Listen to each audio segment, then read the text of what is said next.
शेतकऱ्यांना कर्जमाफी द्यायची या संदर्भात आपण निर्णय हा घोषित केलेला आहे।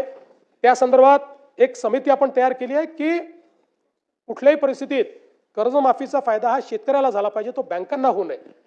आणि कर्जमाफी झाल्यानंतर आपण बघा, आता एक प्रकारे ही परिस्थिती पण कुठेतरी विचारणीय आहे की आपण 17ला कर्जमाफी केली, आपण 20ला कर्जमाफी केली, तरीही आपला शेतकरी हा आज कर्जमाफी मागतोय। याचा अर्थ कुठेतरी आपल्या नियोजनात अडचण आहे, आपल्या कर्जमाफीतही आणि आपल्या एकूण शेतकऱ्याच्या परिस्थितीतही आहे।